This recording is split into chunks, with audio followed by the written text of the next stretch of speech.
On Thanksgiving night, my daughter sat across from me and asked me to invest my life savings into her father-in-law's project. I refused after realizing something didn't feel right. Her expression changed instantly. "If you won't support my family, then don't contact me for the next year." I never imagined those would be the last words I heard from her for 12 months. I honored her wish. I stayed silent. But 1 year later, she came back to the front of my building with tears in her eyes, and a demand I never saw coming. Dad family revenge, and I mean it when I say I am grateful for every single one of you watching right now. Tell me in the comments, where in the world are you joining from? Your city, your country? I want to know.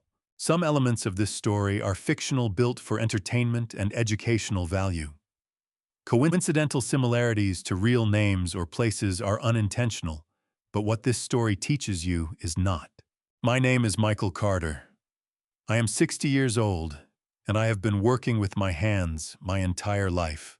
That morning, I was sitting at the head of a conference table on the 40th floor of a building I owned, holding a pen over the last signature line of a $2.3 billion federal infrastructure contract.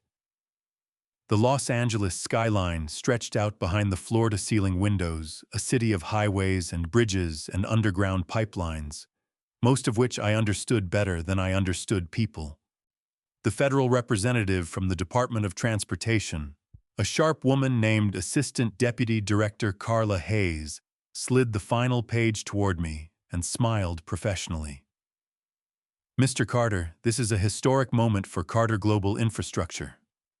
The I-10 Coastal Corridor expansion has been in planning for 11 years.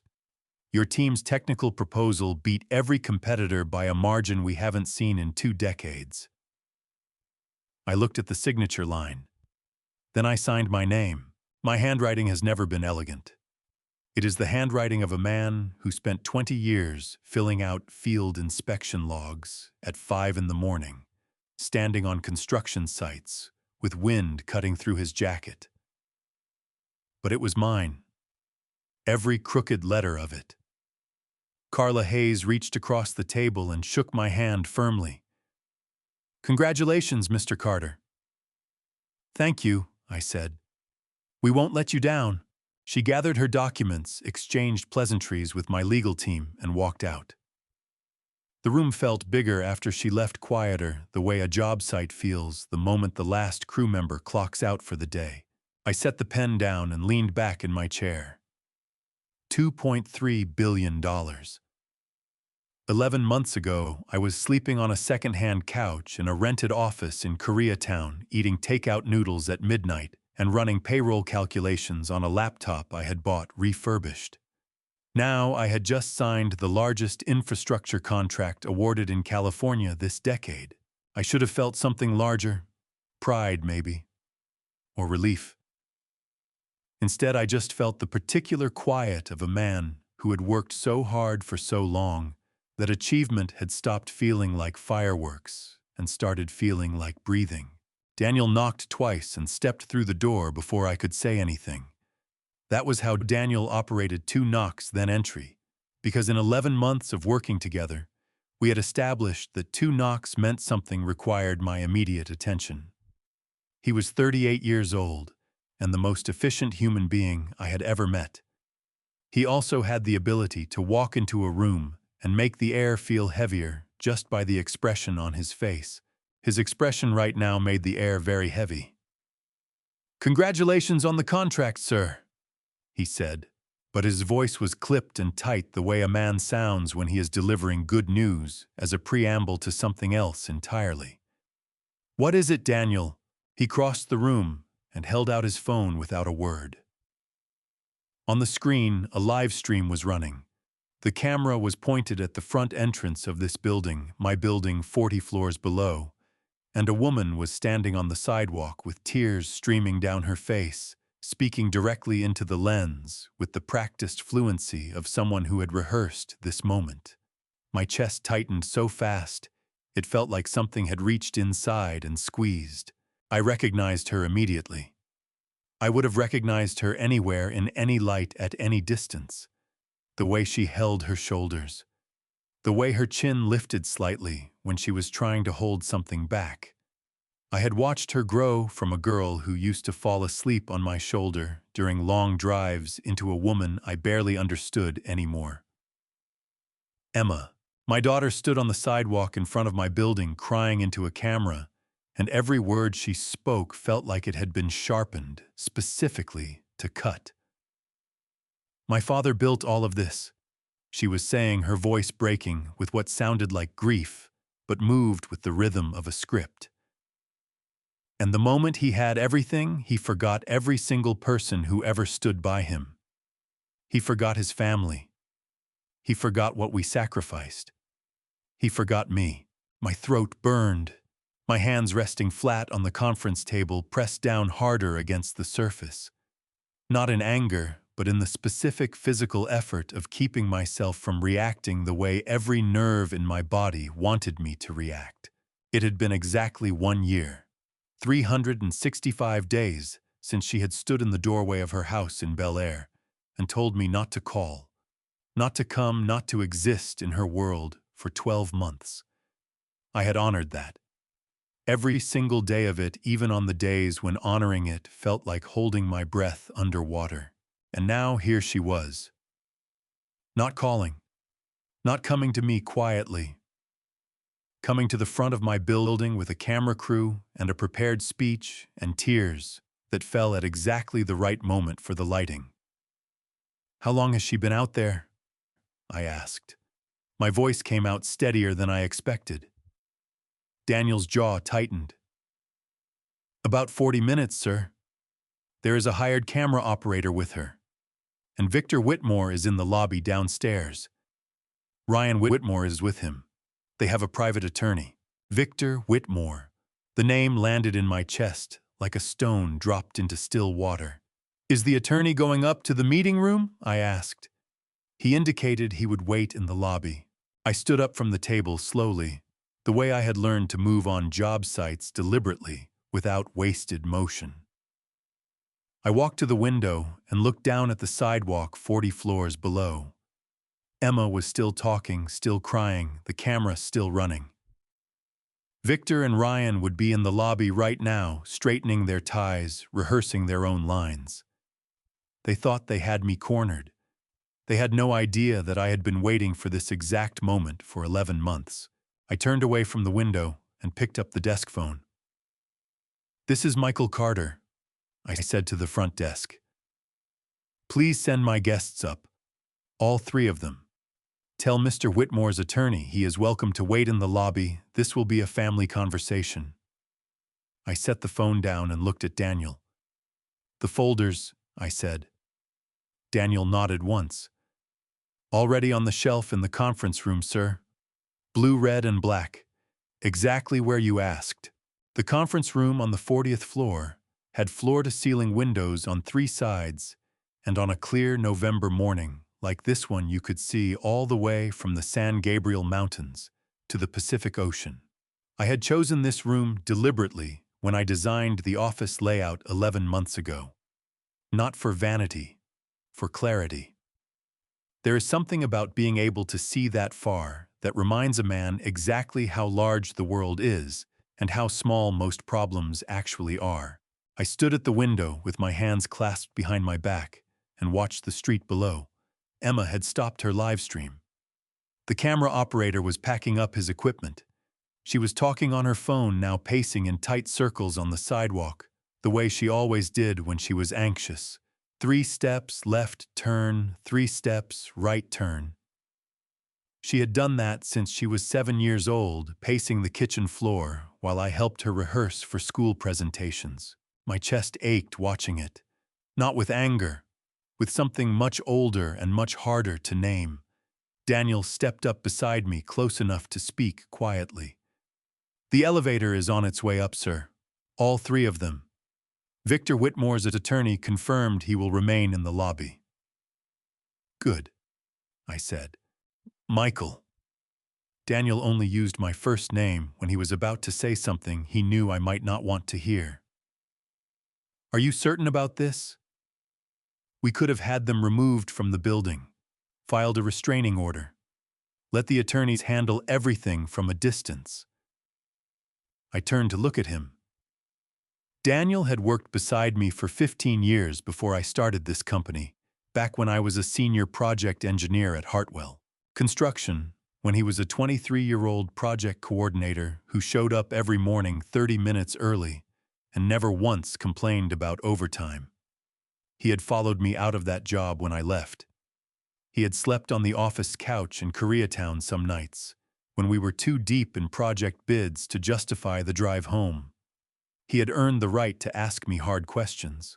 If I let the attorneys handle it, I said, then the truth never comes out the way it needs to. Not completely. Not in the same room in front of all of them at once. Daniel studied my face for a moment. Then he nodded slowly, the way a man nods when he does not entirely agree, but respects the decision. The recording equipment is active, he said. I read them the disclosure statement downstairs before they got in the elevator. Standard legal settlement meeting notification, audio and video recording in progress. Mr. Whitmore's attorney acknowledged it. And Victor, Daniel's mouth pulled into something that was almost a smile. He was busy straightening his tie. I don't think he was listening. The elevator chimed. I moved away from the window and positioned myself at the head of the conference table. I did not sit. Standing felt more honest, less like a performance, more like what I actually was, a man on his own ground, in his own building, waiting for a conversation that was 11 months overdue. The doors slid open. Emma stepped out first. The sight of her hit me somewhere behind the sternum, sharp and sudden, the way cold air hits you when you step outside without a jacket. She was 32 years old, and she looked exhausted in a way that had nothing to do with the early hour. Her eyes were still red and swollen from the crying she had done on the sidewalk, but her spine was straight and her jaw was set, and I recognized that posture too. She had inherited it from me. That particular way of carrying pain upright, so nobody could accuse you of being broken. She walked into the room, and her eyes found mine immediately. For a moment, neither of us moved. My throat tightened so hard, I had to breathe deliberately through my nose to keep my expression steady. 1 year. 365 days of not seeing her face, except in the photograph I kept face down in my desk drawer.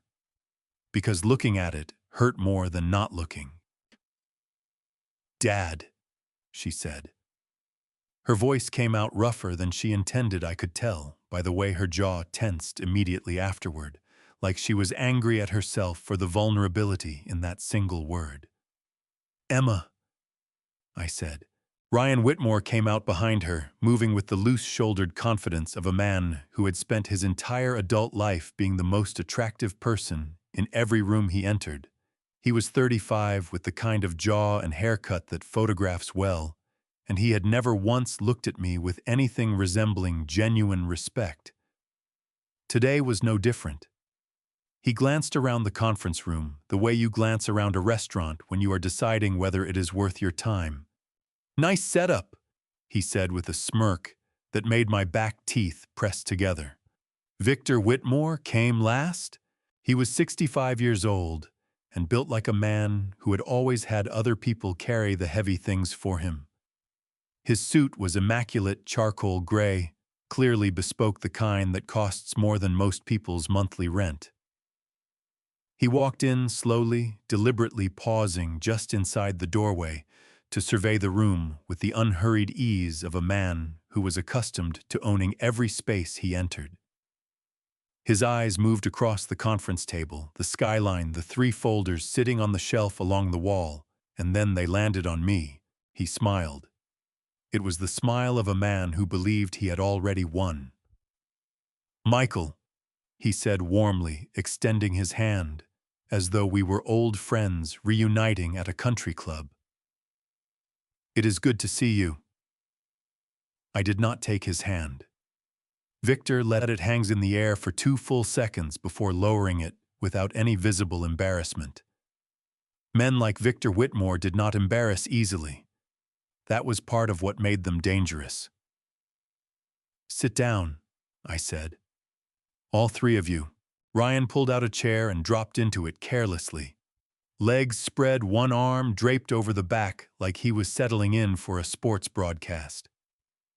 Emma sat down carefully, both hands flat on the table in front of her, her knuckles pale with the pressure she was putting into them.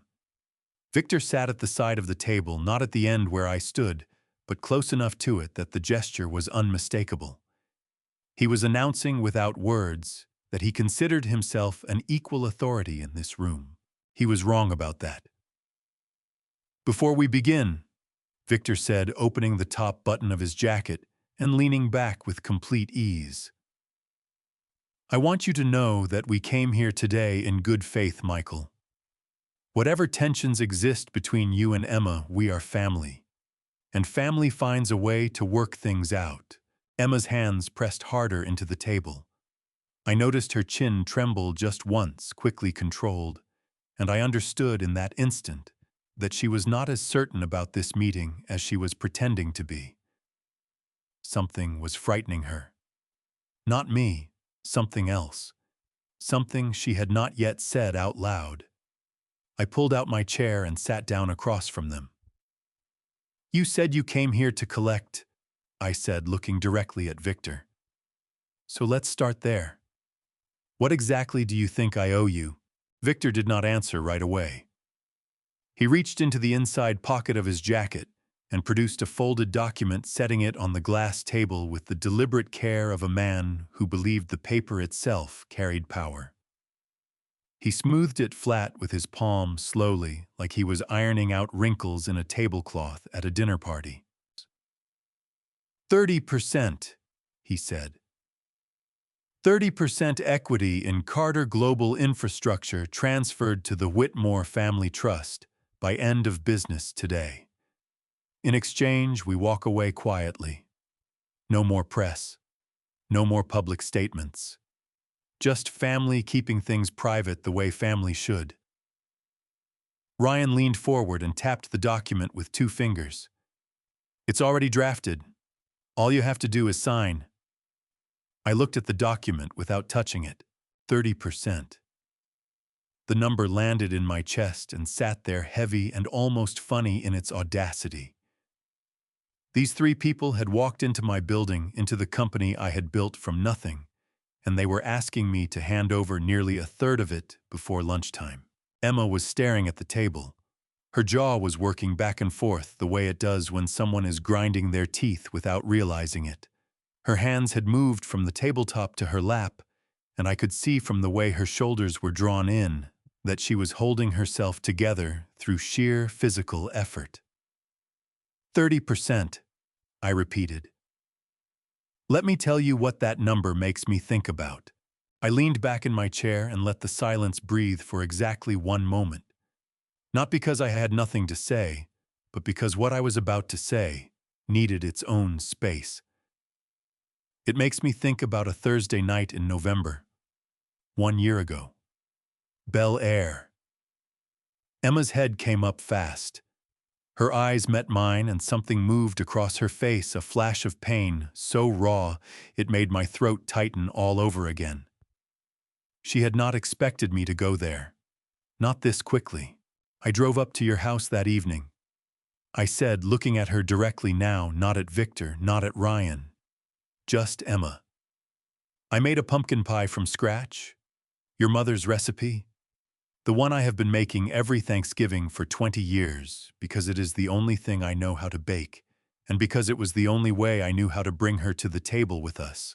Emma's bottom lip pressed hard against her top one. Her eyes went bright and glassy, and she blinked fast, 3 times, fighting it back.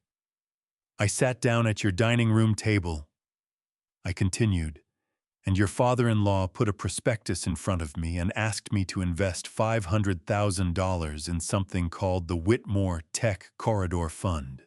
Victor shifted in his seat. His expression did not change, but his right hand moved just slightly to rest on the arm of his chair. A small adjustment. A man recalibrating. Ziza, I read every page, I said. All of it. The projected returns were structured so that early investors were paid using capital from later investors, not from any actual revenue the project generated, because the project had no permits, no environmental clearance, and no realistic path to construction. That structure has a name, Victor. It is called a Ponzi scheme. Ryan's smirk evaporated. He sat up straighter, jaw tightening. You're overstating, he started. Page 32, I said. The capital flow diagram. The money comes in from investor tranches and cycles back as returns. There is no external revenue source. Page 32, Ryan. I memorized it. Ryan closed his mouth. I told Emma I could not invest, I said. And she told me. I paused because even now the words cost me something to repeat. She told me that if I could not support my own family, then we had nothing left to say to each other. She asked me not to call, not to come, to give her a year. Emma made a sound, small, involuntary, like something had pressed against a bruise she had forgotten was there. Her hand came up to her mouth, and she pressed her fingers against her lips. Hard knuckles, white eyes filling fast. I honored that, I said. Every single day of it. Victor cleared his throat and leaned forward, clasping his hands on the table. Michael that evening was emotionally charged.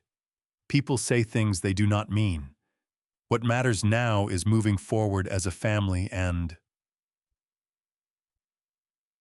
I am not finished, I said. The flatness in my voice stopped him completely. Victor Whitmore was a man who had spent 65 years talking over other people, and something in my tone communicated very clearly that today was not going to work that way. I looked at Emma again. Her tears had spilled over, now running silently down both cheeks, and she was not bothering to wipe them away anymore. She was looking at me with an expression I had not seen on her face in a very long time. Not anger, not defiance, something that looked almost like grief.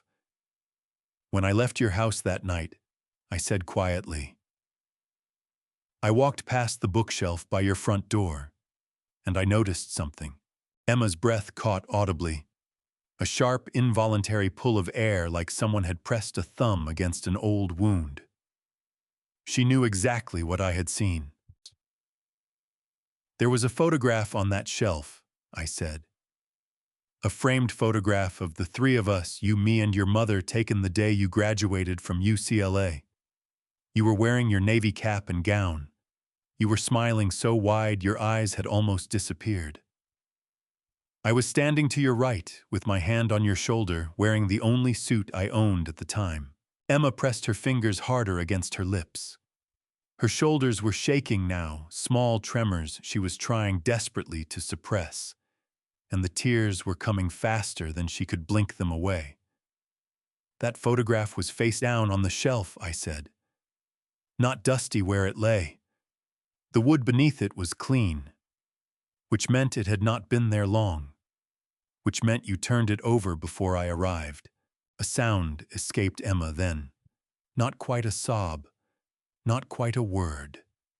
Something raw and broken that she immediately tried to swallow back down. Her whole body seemed to contract around the pain of it, shoulders curving inward, head dropping, one hand coming up to cover her eyes. Ryan shifted uncomfortably in his chair. Victor examined his own fingernails. Emma.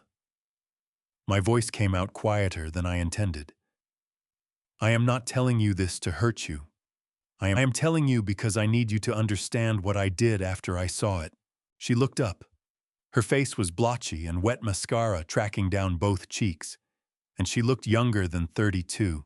In that moment, she looked like the girl who used to sit on the kitchen counter while I made dinner and tell me about every problem in her life, because she believed without question that I would know how to fix it.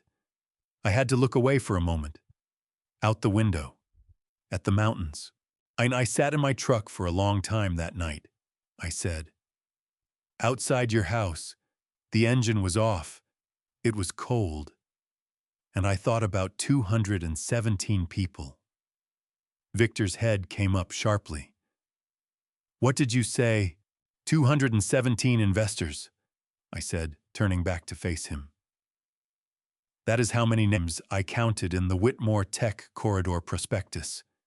People who had put their savings, their retirement funds, their children's college money into your fund.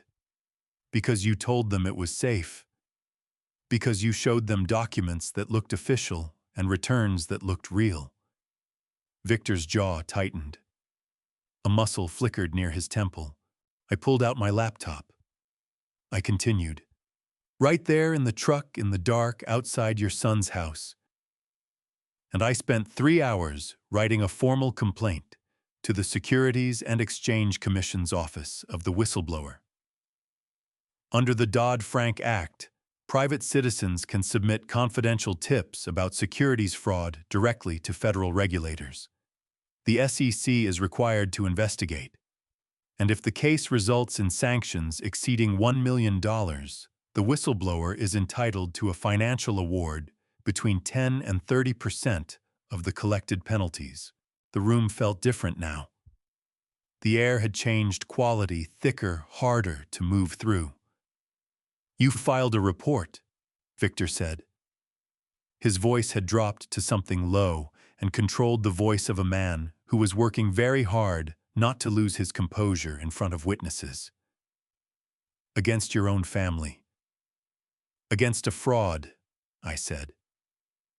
You were never my family, Victor. You were a threat to 217 families I had never met. That distinction matters to me. Ryan stood up so fast, his chair scraped back against the floor. His face had gone from confident to furious in the span of about 4 seconds, jaw thrust forward, hands flat on the table. You have absolutely no idea what you have done, he said, his voice climbing. Do you understand what kind of people we owe money to? Do you have any concept of what happens when... Sit down, Ryan. My voice did not rise. It never rises. You are about to say something in a recorded room that your attorney would strongly advise against. Ryan's mouth snapped shut. He looked at me, then at the camera mounted discreetly in the corner of the ceiling. Then he sat down slowly, the confidence draining out of him like air from a punctured tire. Emma was staring at me with an expression I could not fully read, shock and grief and something else underneath both of those things. Something that looked dangerously close to the beginning of understanding. You knew, she said. Her voice was barely above a whisper. That night, you already knew all of it. I knew enough, I said. The question I have been waiting a year to ask you, Emma, is whether you knew too. Emma did not answer right away. She pushed back from the table and stood up, wrapping both arms around herself like she was cold, even though the room was climate-controlled and comfortable. She walked 3 steps toward the window, stopped, turned around, walked back. 3 steps left, 3 steps right. The same pacing I had watched from 40 floors up when she was on the sidewalk. The same pacing she had done in my kitchen when she was 7 years old and nervous about a spelling test. I did not know, she said finally. Her voice was hoarse from crying. Not all of it. Victor told me it was a legitimate development project. He showed me renderings, timelines, letters from city planners. It looked real, Dad. It looked completely real. She stopped pacing and turned to face me directly, and the raw desperation in her eyes hit me somewhere deep and painful. I genuinely believed in it. I thought I was bringing you a real opportunity. I thought... Her voice broke. She pressed her fist against her sternum like she was trying to hold something together inside her chest. I thought If you invested, if you were part of something successful with us, maybe things between you and me would get better. Maybe you would finally feel like part of this family." The grief in those words was so real it made my own chest ache. Because that was the cruelest part of all of it. Emma had not come to that dinner table as an enemy. She had come as a daughter who wanted her father to belong somewhere in her life, and someone had handed her a weapon and told her it was a gift. Victor cleared his throat loudly. "This is all very touching," he said, his voice carrying the particular coldness of a man who finds emotional honesty inconvenient. "But we did not come here for a therapy session. We came here with a legitimate business proposal, and I suggest we return to the matter at hand." He straightened in his chair and clasped his hands on the table with the brisk efficiency of a man calling a board meeting to order. 30% equity transferred today, in exchange for our complete discretion regarding any and all public statements about your personal conduct and business practices. This is a fair arrangement, Michael. More than fair, given the circumstances. Ryan had recovered enough of his composure to nod along, though his eyes kept drifting to the camera in the corner with the anxious frequency of a man who could not stop touching a bruise. "And if I decline?" I asked. Victor smiled. It was the smile of a man who had spent 40 years in rooms like this one and had never lost. Then Emma continues sharing her story with the media. "We have 3 additional interviews scheduled for this afternoon, 2 local television stations, and a national podcast with 4 million listeners. By tomorrow morning, every federal contracting officer who worked with you on that $2.3 billion deal will have spent their evening reading about the kind of man you really are." He leaned forward slightly. "Your reputation is the foundation of everything you have built, Michael. And foundations, as I am sure you know from your line of work, can be compromised." The room pulsed with a tense electric energy. Ryan was nodding. Victor was waiting. Emma had gone very still by the window, her arms still wrapped around herself, her face turned slightly away from me, as though she could not bear to watch what happened next. I looked at Victor for a long moment. Then I looked at Ryan. Then I looked at my daughter, standing by the window of my building in my city, in the life I had built from nothing while she was not watching. And I felt something settle in my chest. Not anger, not grief. Something quieter and more permanent than either of those things. The particular stillness of a man who has already made every decision that matters and is simply waiting for the world to catch up. "You know what I find interesting, Victor," I said. He raised an eyebrow. "Enlighten me." "You came in here this morning believing that the most powerful thing in this room was your ability to damage my reputation." I reached over and picked up the document he had placed on the table, the 30% equity transfer agreement, 12 pages already notarized. I looked at it for exactly 3 seconds. Then I set it back down on the table and slid it across the glass surface back toward him. "But reputation is only currency if the other person is afraid of losing theirs." Victor's smile did not waver. "And you are not afraid." "Daniel," I said. Daniel moved from his position near the door. He walked to the shelf along the wall where the 3 folders sat, blue, red, and black, exactly where he had placed them before sunrise that morning. He picked up the blue one and carried it to the table, setting it down in front of Victor with a sound like a gavel strike. Victor looked at the folder. Then he looked at me. For the first time since he had walked through my door, something moved behind his eyes that was not confidence. 847 pages, I said. "I think you will recognize the letterhead on the cover page." Victor's hand moved toward the folder. His fingers were steady, but his knuckles had gone slightly pale. He opened the cover. The top of the first page read, "United States Securities and Exchange Commission Division of Enforcement Formal Order of Investigation." in the matter of Whitmore Tech Corridor Fund, LLC. The color left Victor Whitmore's face so completely and so quickly that it looked like someone had pulled a plug. Before I show you what was inside that blue folder, comment the number 6 right now, so I know you are still here with me. Because what Michael is about to reveal will change everything you thought you understood about this family. Heads up, this story contains fictional elements crafted for entertainment and educational purposes. If that is not your thing, no hard feelings, you can step away right now. But if you are staying, buckle up. Victor stared at that cover page for a long time. Then he slammed the folder shut. The crack of it echoed off the glass walls sharp enough to make Ryan flinch, and Emma grabbed the edge of the windowsill behind her. Victor pushed back from the table and stood up, both hands flat on the glass surface, leaning forward with the coiled energy of a man who had built an empire by never allowing anyone to see him rattled, and who was currently failing at that completely.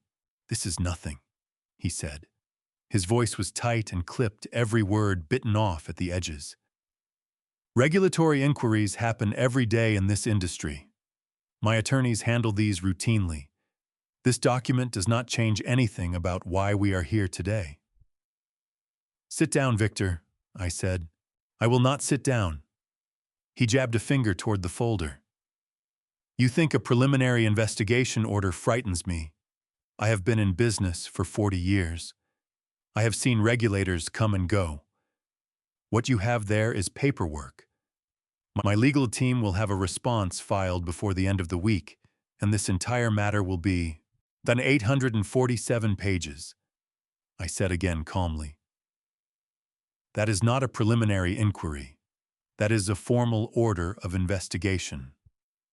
Under SEC regulations, a formal order grants investigators subpoena power, meaning they can compel testimony, demand financial records, and freeze assets without waiting for a court order.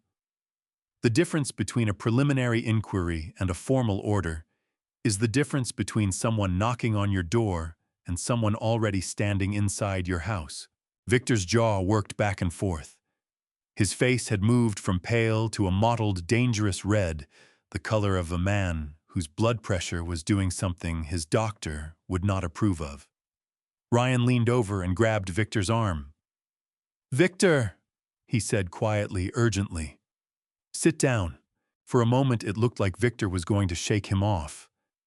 Then slowly, like a building settling on its foundation, he lowered himself back into the chair. His hands were trembling just slightly, just enough that I could see it from across the table. "The fund collected $42 million from 217 investors over a period of 4 years, I said. Teachers, nurses, retired construction workers. People who put in their savings because you showed them glossy brochures and promised them 18% annual returns. The money did not go into any development project.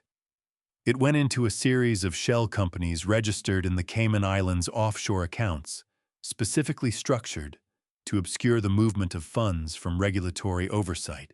Emma made a sharp sound from behind me. $42 million. Her voice cracked on the number.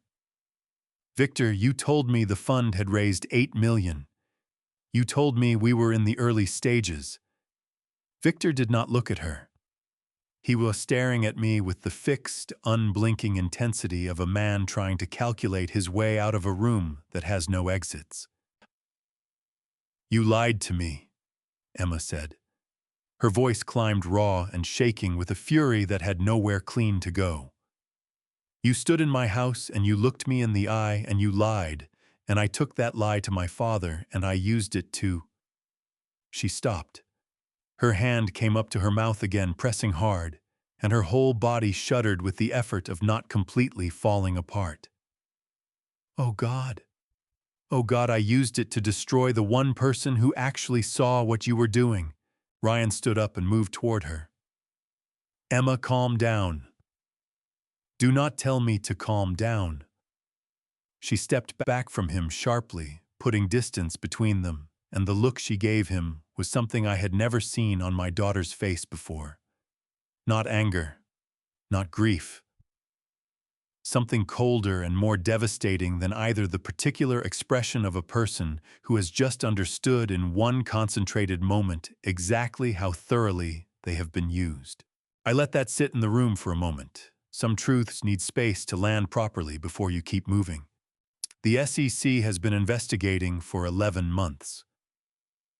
I continued looking back at Victor. Building the case methodically, following the money through each shell company, cross-referencing wire transfers, interviewing investors. The reason it took this long is because you structured the fund carefully. But $42 million leaves a trail, Victor. No matter how many Cayman Islands accounts you route it through, it leaves a trail. Victor finally spoke. His voice had dropped to something very quiet and very controlled, the voice of a man who had decided that composure was the only weapon he had left. What do you want, Michael? Name your price. Everything has a price. I looked at him steadily. I want you to open the folder and read page 1. He stared at me for 3 full seconds. Then he reached out with a hand that was no longer quite steady and opened the blue folder again. On the first page below the SEC letterhead and the case number, there was a single line that read, "Preliminary findings indicate probable cause for charges of wire fraud, securities fraud, and conspiracy to commit financial crimes against the following named individuals." Below that line was a list of names. Victor Whitmore was at the top. Ryan Whitmore was second. Victor read his own name twice. Then he set the folder down very carefully, the way a man sets down something he is afraid might explode, and he looked across the table at me with an expression I had never seen on his face before in all the years I had known him. Fear. Genuine, unvarnished, nowhere to hide fear. "Daniel," I said. "The red folder, please." Daniel set the red folder down in front of Ryan. Not in the center of the table, not in front of Victor, directly in front of Ryan Whitmore, so there was no ambiguity about who this particular conversation was meant for. Ryan looked at it. The way a man looks at a letter he already knows contains bad news. That specific stillness of someone who has been dreading a moment for so long that its arrival almost comes as a relief. His throat moved as he swallowed. His hands, which had been resting loosely on the table, curled slowly into fists against the glass surface. "Go ahead," I said. "Open it." Ryan did not move. "Ryan." Emma's voice came from behind me, low and tight. "Open the folder." He reached out and flipped the cover. The first page was a financial summary, 12 months of transaction records from a joint checking account, held under both his name and Emma's, flagged and annotated by the forensic accounting firm I had retained 4 months ago. Highlighted in yellow were a series of withdrawals, irregular amounts, irregular dates, but consistent in one important way. Every single one of them had been initiated from Ryan's personal device using Ryan's login credentials and transferred to a series of accounts that did not belong to either of them. $800,000, I said, give or take, accumulated over 3 years through a combination of sports betting platforms operating illegally in California and private bookmaking operations based out of Koreatown. Under California Penal Code Section 337, participating in illegal bookmaking is a misdemeanor for a first offense and a felony for repeat involvement. Ryan's involvement qualifies as the latter. Ryan's face had gone the color of old concrete. He was staring at the transaction records with his jaw clenched so hard I could see the muscles working in his temples. "That is our account," Emma said. Her voice was barely recognizable, scraped raw, stripped of everything except the specific agony of a woman who has just seen the architecture of her own life dismantled on a piece of paper. She walked from the window to the table, leaned over Ryan's shoulder, and looked at the records herself, her finger moving down the column of highlighted withdrawals. Ryan, these are our savings. This is the money from my grandmother's estate. This is... Her voice broke completely. She straightened up and pressed both hands flat against the top of her head elbows, out the physical posture of a person whose body does not know what to do with what their mind has just understood. "How long?" she asked. "How long has this been happening?" Ryan opened his mouth. "Do not lie to me," Emma said. The fury in her voice was so concentrated it seemed to change the temperature of the room. "Do not you dare sit there and lie to me right now." Ryan closed his mouth. His shoulders dropped. And in that single defeated gesture, something that had been holding itself together in Emma's expression finally gave way entirely. Her face crumpled, and she made a sound that was not quite a sob and not quite a scream, but somewhere between the two. The sound of a woman whose trust had been hollowed out from the inside by someone she had shared a bed with for 7 years. She spun away from him and walked back toward the window, arms wrapped tight around herself, shoulders heaving. Victor sat very still. He was watching Emma with the calculating attention of a man deciding whether her breakdown was useful to him or not. I watched him watch her, and the cold deliberateness of it made something harden in my chest. "The withdrawals were made without Emma's knowledge or consent," I said. "Under California law, unauthorized transfers from a joint account by one account holder, when made without the knowledge of the other, and for purposes the other would not sanction, can constitute financial elder abuse, if the victim is vulnerable, or financial fraud in the broader civil sense. Emma's attorneys will have grounds for full civil recovery." Ryan finally spoke. His voice came out cracked and small, nothing like the smooth, confident baritone he had walked in with. "I was going to pay it back. I had a system. I was this close to being even, and then the whole thing—" "You had a system," I repeated. Something about the flatness of my repetition made him stop talking immediately. "Every gambler has a system, Ryan," I said. "Right up until they do not." Emma let out a short, broken laugh from the window. The kind of laugh that has nothing to do with anything being funny, the kind that escapes when a person has gone past the point where crying feels sufficient. She turned around and looked at her husband with red-rimmed eyes that had gone very, very cold. "You pushed me to cut off my father," she said. "You stood in my house and you encouraged me to tell him not to call, not to come, to disappear from my life for a year. And the whole time you were doing this." She gestured at the folder without touching it, like she could not bear the contact. "You needed him gone so he could not find out. That is why, is it not? That is the real reason." Ryan said nothing. His silence was the loudest answer in the room. Emma turned back to the window. Her reflection looked back at her from the glass, pale, hollow-eyed, devastated. Outside, the Los Angeles skyline stretched on indifferently, all concrete and light and distance. I looked at my daughter's reflection in the window and felt the particular grief of a man watching someone he loves learn something that cannot be unlearned. "There is one more folder," I said quietly. "And Emma, I need you to be ready for this one. Before I open that black folder, comment 'ready' below so I know you are still with me. Because what Michael placed on that table next was not just evidence. It was the moment that changed everything for Victor, for Ryan, and most of all, for Emma." One more note before we continue.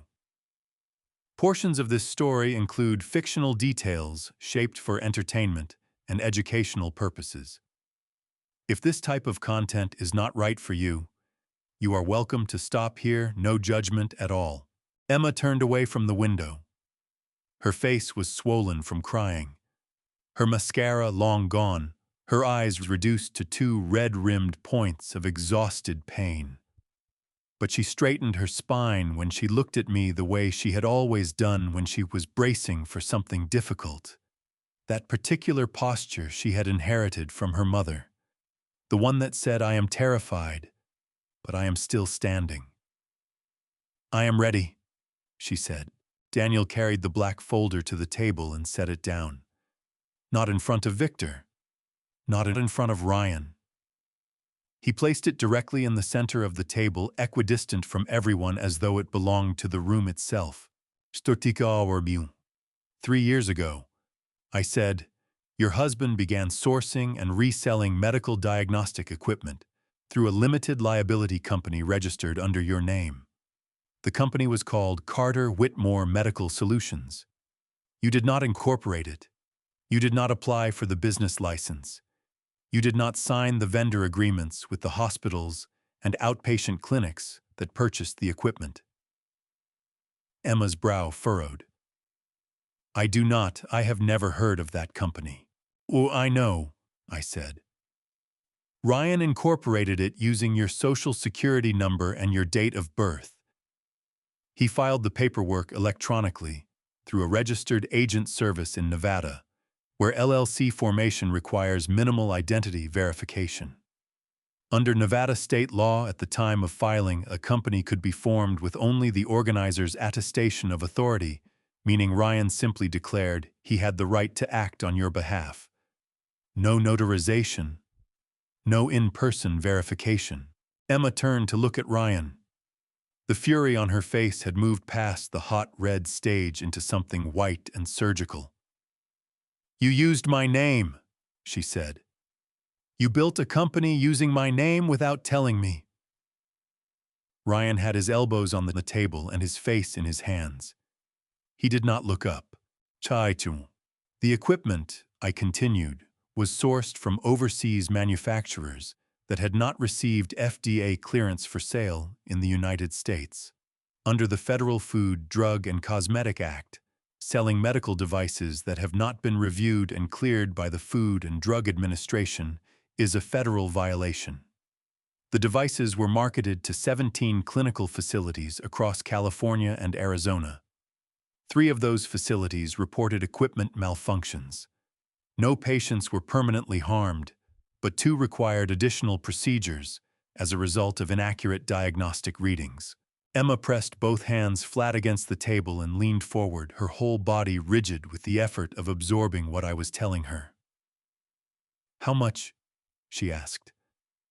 What is the exposure? The FDA's civil penalty framework allows for fines of up to $15,000 per violation per day for each device sold in non-compliance. The total potential civil liability across all 17 facilities calculated from the date of first sale is approximately $2.4 million. I paused. Assessed against the company registered in your name, a sound came out of Emma that I can only describe as the sound of a person's legs giving out from under them, except she did not fall. She grabbed the edge of the table and held on, knuckles going white-head, dropping between her shoulders, breathing in short, controlled bursts through her nose, the way athletes breathe through pain. Emma. My voice came out gentler than I had intended. Look at the last page of the folder. She reached out with a shaking hand and flipped to the back of the black folder.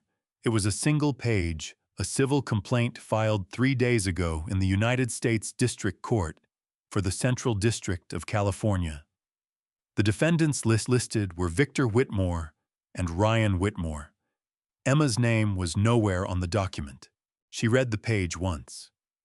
Then she read it again, more slowly, her finger moving under each line as though she needed the physical contact to believe what her eyes were telling her. When she looked up, her face had changed in a way I had not seen coming. Not relief, not gratitude, but something that broke open completely and could not be put back together. How you filed this 3 days ago, she said, before we came here, before any of this. Her voice was coming apart at the seams. You already knew what Ryan had done to me and you left my name off the lawsuit. Your name was never going to be on it, I said. Dad! Her voice collapsed entirely on that single syllable. Her legs did give out then, not fully, but enough that she had to lower herself into the nearest chair, both hands pressed over her mouth shoulders, shaking violently with sobs she was no longer trying to control or suppress or perform. These were not the tears she had cried on the sidewalk for a camera. These were the real ones, ugly and gasping and completely unguarded. Victor slammed his hand on the table. This is a manufactured case. You cannot prove Ryan acted without Emma's knowledge. Any competent defense attorney will argue she was a knowing participant and without documentation proving otherwise. Page 43. I said, without raising my voice.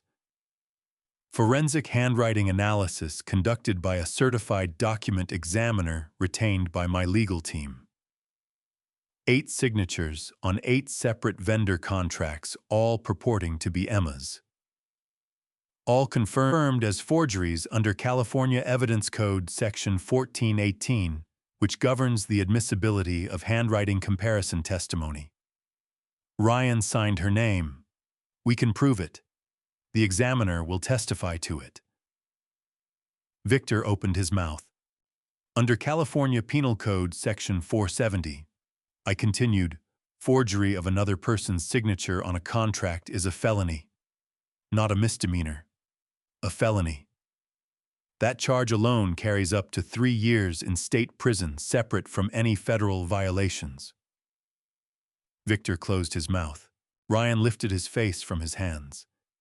His eyes were red and wet, and he looked at Emma with an expression that might have been remorse, or might have been the calculated approximation of remorse with Ryan.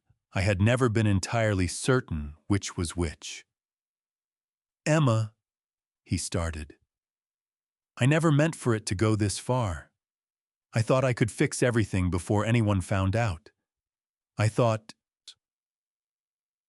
Do not.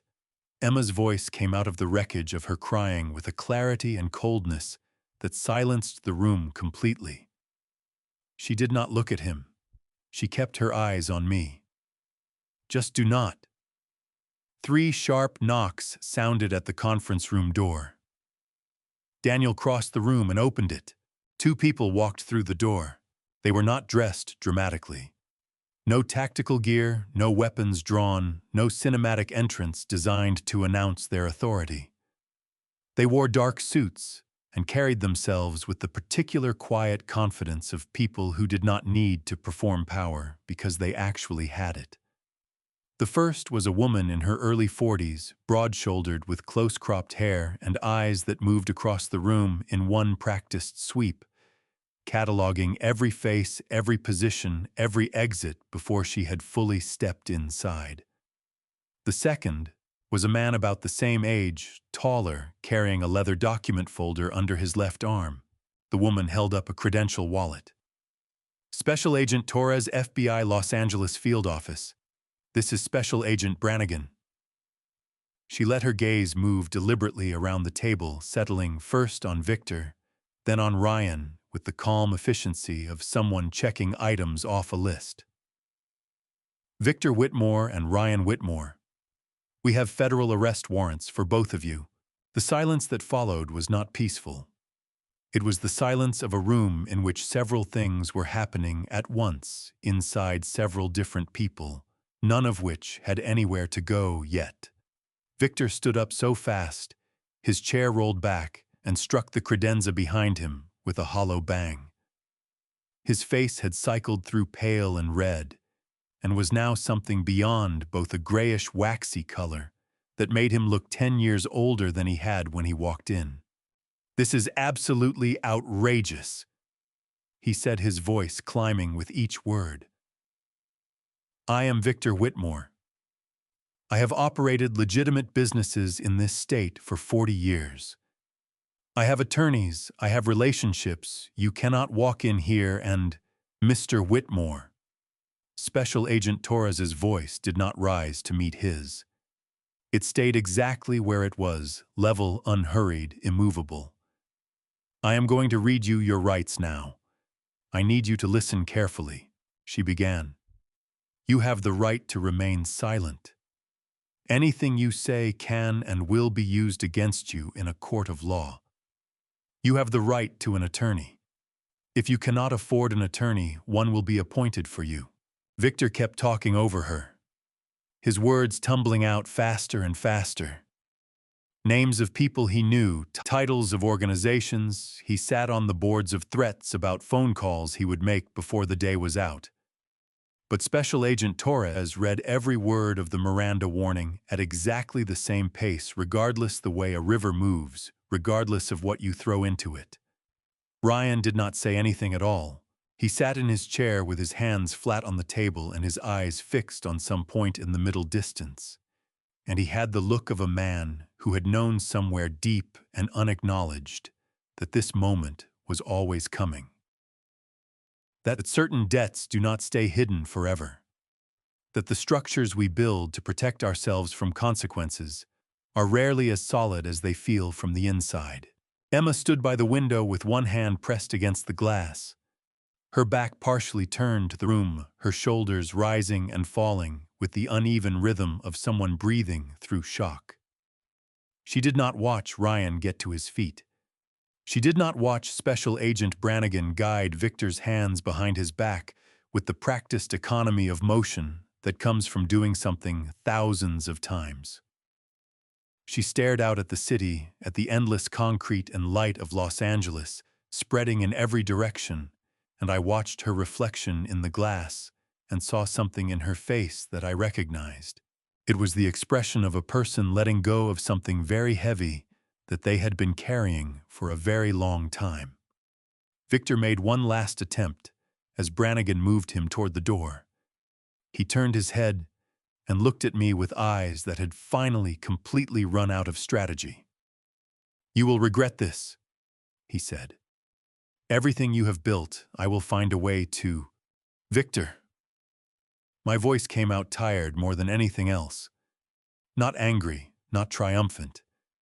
Just tired the way a man sounds when he has been patient for a very long time, and the patience has finally served its purpose.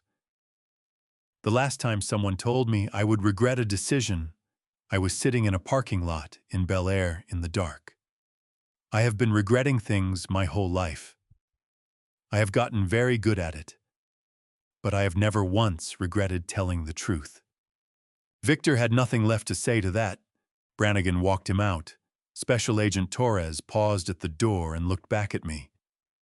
"Mr. Carter, we appreciate your cooperation over the past 11 months.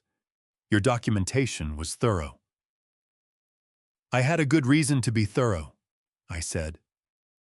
She nodded once, a small professional acknowledgement, and then she and Ryan were gone too, the conference room door swinging shut behind them, with a sound that seemed much larger than it had any right to be. And then it was just us. Emma and me and Daniel, who read the room with his usual accuracy and said quietly, "I will be right outside," and stepped out and pulled the door most of the way closed behind him. Emma was still at the window. Her hand had dropped from the glass. She was standing with both arms at her sides now, which somehow looked more vulnerable than any of the positions she had held throughout the morning. Not braced, not defended, not performing anything at all. Just standing there in the ruins of the morning in the city her father had built a company in while she was not looking. I stayed at my end of the table.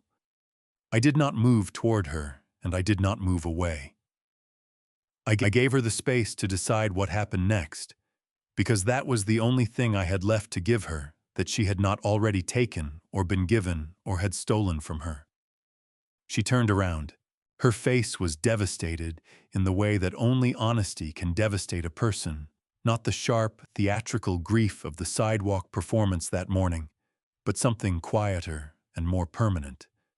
Something that would still be there next week and next month and next year, working its way slowly toward something else. "I did not know," she said. Not the way she had said it about Victor's fund, desperate explanatory, trying to convince me. Just as a fact. Quietly. Like she was setting it down between us and leaving it there. "About Ryan. About any of it. I want you to know that." I know, I said. Her chin trembled. She pressed her lips together hard, fighting it, and then she stopped fighting it, and her voice broke open like a dam that had been holding back 11 months of water. Dad, I am so sorry, she said. I am so sorry for what I said to you. I am so sorry for that night. I am so, Emma. I said her name gently, the way I used to say it when she was small and had woken up from a nightmare and needed someone to remind her where she was. Come sit down. The conference room felt enormous when it was empty. I had not noticed that before. Not during the 11 months I had used this room for contract negotiations and project reviews and budget presentations. When it was full of people and paperwork and the particular energy of things being decided, the room felt appropriately sized. But with Victor and Ryan gone, and Daniel outside, and Emma still sitting somewhere behind me, gathering herself the glass and steel and 40 floors of open air outside the windows, made the space feel like something you could get lost in. I walked to the far end of the room and pushed open the door to the narrow balcony that ran along the building's south face. The air outside was cold and sharp and smelled like the city exhaust and concrete and the faint salt edge that blew in off the Pacific on clear mornings. I gripped the railing with both hands and looked down. 40 floors below the sidewalk in front of the building was empty now. The camera operator had packed up and gone. The small crowd that had gathered to watch Emma's live stream had dispersed. There was nothing left on that stretch of concrete to indicate that anything unusual had happened there this morning. Just the ordinary foot traffic of a Monday in downtown Los Angeles, people moving in every direction with the particular purposeful indifference of a city that had seen everything and remembered almost none of it. I stood there for a while and breathed. I heard the balcony door open behind me. Daniel stepped out and stood beside me at the railing, close enough to talk, without raising his voice, but far enough to make clear he was not crowding me. He was holding 2 cups of coffee, the real kind from the machine in the break room, not the pod stuff, and he held one out without saying anything. I took it. We stood at the railing together and looked at the city for a while, drinking our coffee in the cold morning air.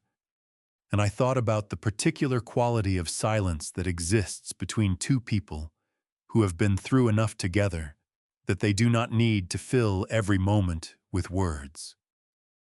11 months, I said finally. 11 months, Daniel agreed. I want to tell you something, I said. And I want you to just listen because I am not good at this and I am only going to say it once. Daniel turned his head slightly toward me but did not speak. When I called you from the truck that night, I said outside the house in Bel Air, when I told you we were starting something new. You did not ask me if I was sure. You did not tell me it was a bad idea. You did not point out that I was 60 years old and had just been thrown out of a Thanksgiving dinner and had less than 2 months of living expenses saved outside the house I was about to sell. I paused. You just said okay, and you showed up at that Koreatown office at 7 the next morning, like we had been planning it for years. Daniel was quiet for a moment. Then he said, "You would have done it without me." "Maybe," I said, "but it would have been lonelier." Daniel nodded once slowly and looked back out at the city.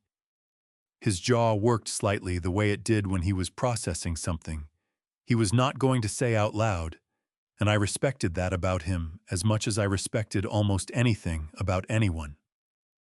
"I need to ask you something," I said, "and I need you to be honest with me." "Always," he said. "Did you think it would work? All of it? The folders, the FBI, the meeting this morning? When I told you the plan 6 weeks ago, did you actually think it would go the way it went?"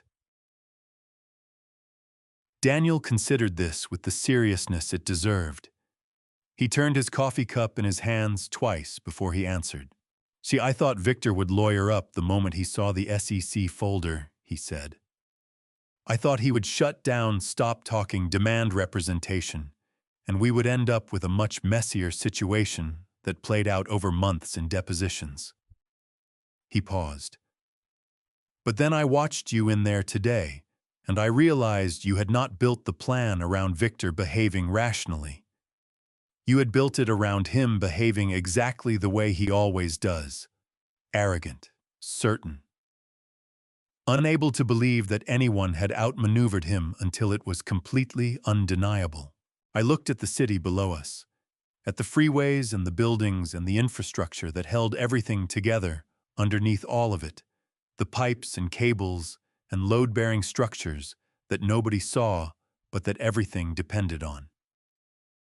He never once considered, I said, that the man he dismissed as a poor thinker at a dinner table had spent 20 years learning how to read structures, how to find the weak points, how to know exactly where something will fail before it fails. No, Daniel said. He did not consider that. I finished my coffee. The cup was warm in my hands, and the air was cold on my face. And somewhere below us, the city was going about its business with complete indifference to what had just happened 40 floors above it. Emma is still inside, I said. I know, Daniel said. I am going back in. I know that too, he said. I looked at him. He looked back at me with the steady, undemonstrative expression of a man who had followed me out of a good job and into a couch in Koreatown and across 11 months of impossible work and had never once asked me whether it was worth it. Thank you, Daniel, I said, for all of it. He picked up my empty cup along with his own the way he always cleaned up after both of us without being asked. 8 o'clock tomorrow, he said. Structural team call. I will be there, I said. He went back inside. I stayed at the railing for one more minute, looking at the city, feeling the cold air on my face. And then I turned around and went back in to talk to my daughter. Emma sat down. Not at the far end of the table where she had been positioned all morning with Ryan on one side and Victor on the other, surrounded by the architecture of a plan that had never been hers to begin with. She pulled out the chair directly across from me, the closest one, the one that put only the width of the table between us, and she sat down and put her hands flat on the glass and looked at me the way she had not looked at me in a very long time. Like I was her father, not an obstacle, not a disappointment, not a symbol of everything she had decided I represented during the years she had spent building a life around people who did not deserve the trust she gave them. Just her father. 60 years old in a suit that cost less than Victor's pocket square, sitting in a building I had built from nothing in 11 months, looking back at my daughter across a conference table covered in the wreckage of other people's choices. I sent you a letter, I said. 3 months after Thanksgiving. Emma's brow creased. I never received a letter. I know, I said. I figured that out eventually. I wrote it by hand. No return address. I asked you to look at your own financial records, not to accuse Ryan of anything specific, just to look, to pay attention. I paused. I mailed it to the Bel Air house. I thought about calling, I said. About emailing. But you had asked me for a year, and I had given you my word. One letter felt like the boundary. Anything more would have been breaking the agreement we had, however painful that agreement was. Emma closed her eyes. When she opened them again, they were bright and devastated. Ryan checked the mail every morning before I came downstairs, she said. He said it was because I was always running late. A sound escaped her short, humorless the laugh of someone who has just understood a joke that was told entirely at their expense. He was screening it. He was screening my mail. That was my assumption, I said. After a while, why did you not call or email or... She stopped herself, pressed her fingers against her eyes for a moment. Ryan monitored my phone too. I did not know that either until 2 weeks ago, when I found an app on my phone I did not install. Her voice dropped to something barely above a whisper. I feel like such an idiot. You are not an idiot, I said. You are a person who trusted someone. That is not the same thing. Emma looked up at me sharply, like she had been expecting something different. Recrimination, maybe, or the particular satisfaction of a parent who has been proven right. When she did not find either of those things in my face, something in her expression shifted, cracked open a little further. You are not angry with me, she said. It was not quite a question. When I have had 11 months to work through angry, I said. Angry was somewhere around February. By April it was mostly just sad. By June I was too busy to be either. A sound came out of Emma that was half laugh and half sob, and she pressed the back of her hand against her mouth to catch it. Her shoulders shook once hard, then steadied. I said terrible things to you that night, she said. At dinner. I called you, I said you were afraid. I said you thought like a poor person. Her voice broke on the last two words, her face crumpling with shame. Victor said that. Victor told me to say that. He coached me, Dad. He sat me down 2 days before Thanksgiving, and he told me exactly what to say to you and exactly how to say it, to make sure you felt small enough to either sign or leave. She was crying again now, freely, not trying to stop it. And I let him. I sat there and I let him put those words in my mouth, and I said them to you, and Emma. My voice came out rougher than I intended. I had to stop and clear my throat. Look at me. She looked up. I know, I said. I knew that night.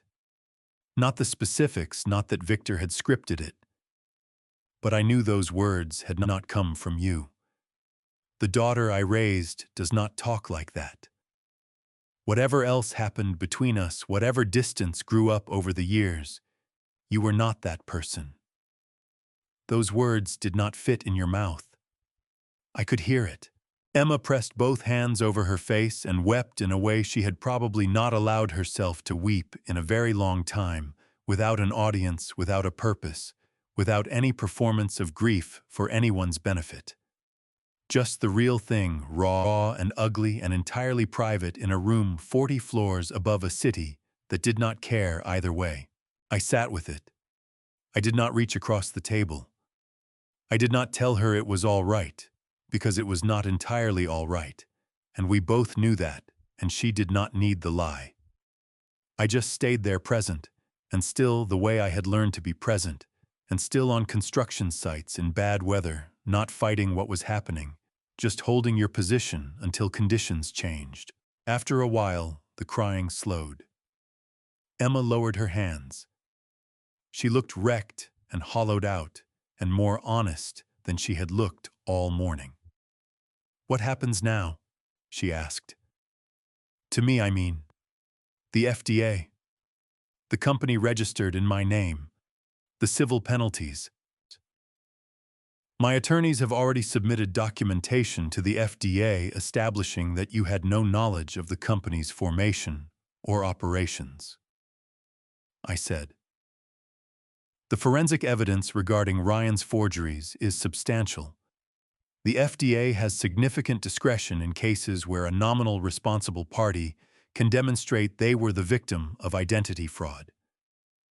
It will not be without consequences. There will likely be a civil settlement and a compliance agreement. But the criminal exposure is Ryan's, not yours. Emma absorbed this slowly, like water into dry ground. You did all of that, she said.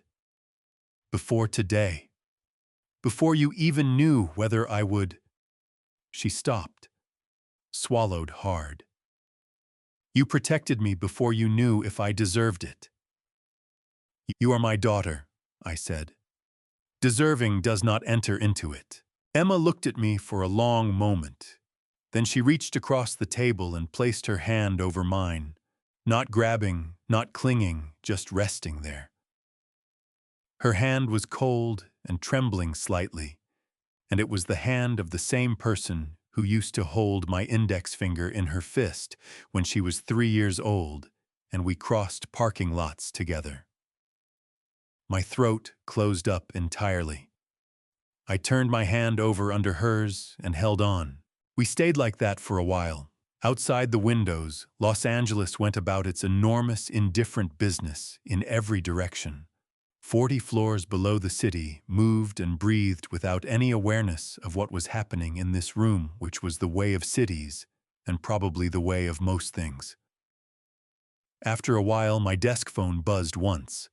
Daniel's extension. I looked at Emma. "I have to take this."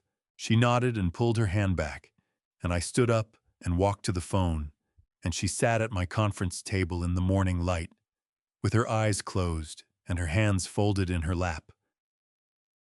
And she looked for the first time all morning like someone who might eventually be all right.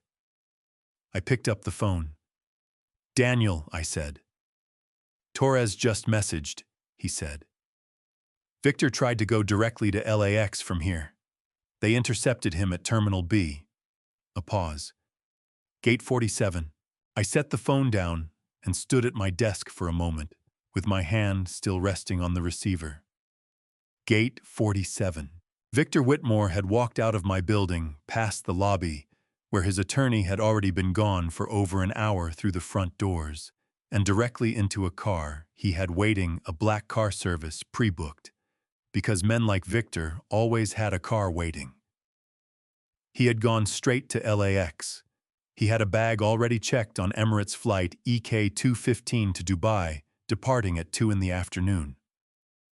He had been at the gate boarding pass in hand when Special Agent Torres and 2 additional federal officers intercepted him at the jetway entrance. I knew all of this because I had known he would try. Victor Whitmore had spent 40 years building exits into everything he constructed. Shell companies in the Cayman Islands were exits. Offshore accounts were exits. A son positioned as a licensed attorney who could advise him on legal exposure was an exit. A daughter-in-law whose name could be attached to liability was an exit. Every structure Victor built had a door in the back, and the moment things went wrong, he walked straight for it without hesitation or sentiment. Dubai had no extradition treaty with the United States. I had learned that 11 months ago, around the same time I learned everything else. I had flagged his passport with the FBI's National Crime Information Center database 6 days ago after my attorneys confirmed the arrest warrant application had been approved by Judge Patricia Owens of the Southern District of New York. Judge Owens had presided over 3 of the largest securities fraud cases in the past decade. She had a reputation for being unmovable on flight risk determinations, and when Special Agent Torres presented her with evidence that Victor had purchased a one-way ticket to a non-extradition country 24 hours after being served with an SEC subpoena, she had signed the no-bail detention order without apparent hesitation. Victor Whitmore was not going to Dubai. Victor Whitmore was going to the Metropolitan Detention Center in Los Angeles, where he would wait for his federal arraignment without the option of posting bond, because Judge Owens had determined that a man with $42 million in offshore accounts and a one-way ticket to the Middle East represented an unacceptable flight risk. Wire fraud, securities fraud, and conspiracy to commit financial crimes carried a combined maximum sentence of 45 years under federal guidelines, though the realistic range for a first-time offender of his age and profile was more likely 15 to 20. Either way, Victor Whitmore was done. I turned around. Emma was watching me from across the room, her hands folded in her lap, her face carrying the particular quiet of someone who has cried themselves into a kind of temporary stillness. "He tried to run," she said. "It was not a question." "He had a flight booked," I said. "They stopped him at the gate." Emma exhaled a long, slow breath. that seemed to carry something out of her as it left. She looked down at her hands. He was always going to do that was not he. The moment it fell apart, he was always going to leave. Leave Ryan, leave the investors, leave. She stopped, swallowed. Leave all of us holding whatever was left. Yes, I said. That is who he is. She nodded slowly, like she was filing something away in a part of herself that would need time to process it fully. Then she looked up at me and asked, "What about Ryan?" Ryan turned himself in to the FBI field office on Wilshire at 3 this afternoon. Daniel said from the doorway. He had opened it quietly enough that neither of us had noticed. He held up his phone briefly, showing me the message on the screen, then slipped it back into his pocket. He is cooperating. His attorney contacted Torres about a plea arrangement. Emma absorbed this with a stillness that was different from shock. It was the stillness of someone integrating a piece of information that confirmed something they had already understood. He always knew how to calculate his best option, she said quietly. Even now, even at the end of it. She looked out the window for a moment. I do not think that makes me feel better or worse. I think I am just tired. That is a reasonable thing to be, I said. Daniel looked at me. I have a car ready for Emma whenever she is ready to go. Emma stood up from the table slowly, the way people move when their bodies have been through something their minds are still catching up to. She straightened her jacket. She picked up her bag from the floor where she had set it when she first walked in a lifetime ago. It felt like when she had walked through that door, believing she held all the cards. She walked toward me and stopped about 2 feet away. Close enough that I could see the dried tracks of mascara on her cheekbones, and the redness still rimming her eyes, and the particular way her jaw was set. That stubborn, squared-off set that she had gotten from her mother, and that I had spent 32 years loving in both of them. I do not expect you to forgive me, she said. Not today. Maybe not for a long time. I do not think I would forgive me either if I were you. But I need you to know that I am sorry. Not the way I was sorry this morning on that sidewalk, which was not real, and I think we both know that. Her voice dropped. Really sorry. The kind that does not have anywhere to go except to say it directly to your face and hope you can hear it. My chest ached with something I did not have a clean name for. Not forgiveness exactly, that was a larger thing that would need more time and more conversations and probably some bad ones in between. Not the relief of resolution, because nothing was resolved yet, not really. Something smaller and more fundamental than either of those things. The recognition that she was still my daughter. That she had been my daughter through all of it, even when neither of us was behaving like it. See, I hear you, I said. Emma nodded. Her chin trembled once, and she pressed her lips together hard against it, and she held it together barely visibly, the way she had always held things together when she was determined not to fall apart in front of me. Okay, she said softly. Then she turned and walked toward the door, and Daniel held it open for her, and she stopped in the doorway and looked back at me one more time. The pumpkin pie, she said. Next time, if there is a next time, I want to learn how to make it. The right way. From Mom's recipe. I did not trust my voice enough to say much. I will write it down for you, I managed. She gave me a small, broken, entirely real smile. And then she was gone. I have always trusted job sites more than boardrooms.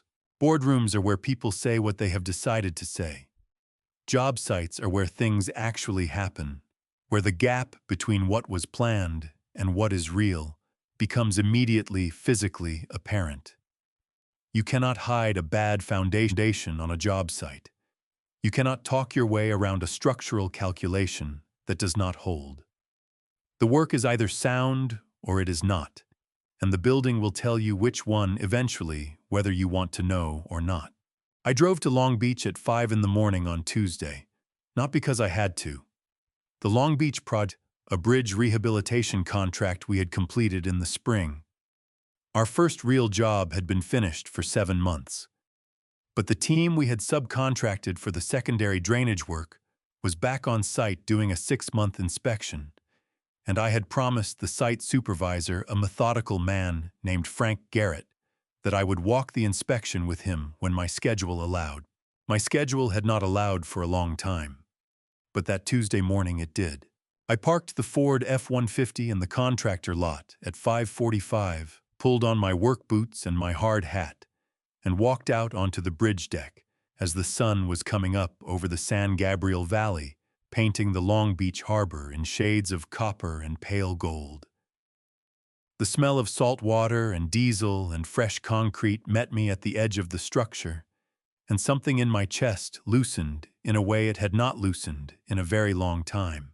Frank Garrett was already there, clipboard in hand, crouching beside a drainage channel to examine the joint sealant. He looked up when he heard my boots on the deck.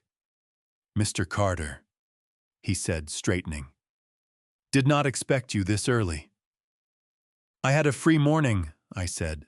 We walked the inspection together for the better part of 2 hours, checking expansion joints, testing drainage flow, examining the rebar coverage at the deck edges where moisture infiltration was always the first concern.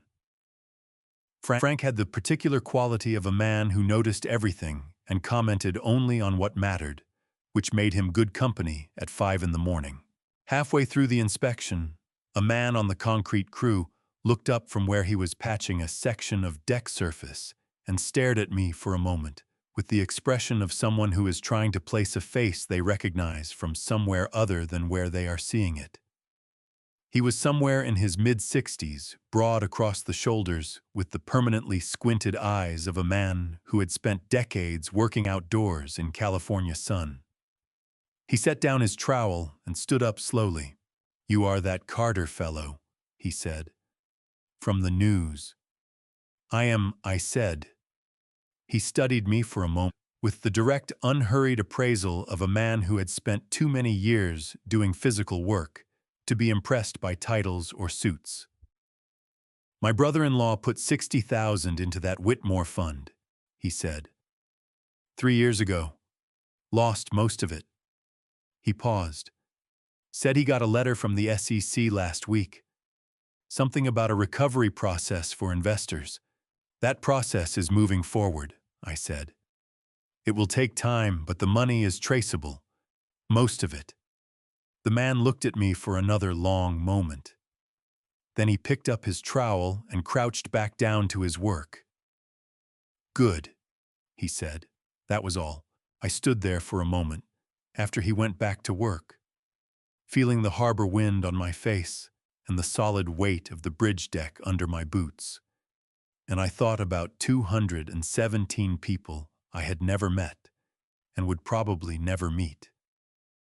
And the $60,000 that belonged to this man's brother-in-law, and the particular way that consequences move through a world not in straight lines, but in the slow, complicated way that water moves through concrete, finding every crack reaching further than anyone expects. I had not reported Victor to the SEC because I expected to be standing on a bridge in Long Beach thinking about it a year later. I had done it because it was the right thing to do on the night I did it, and that had seemed like enough reason at the time. It still did. Frank Garrett fell into step beside me as I walked back toward the end of the deck.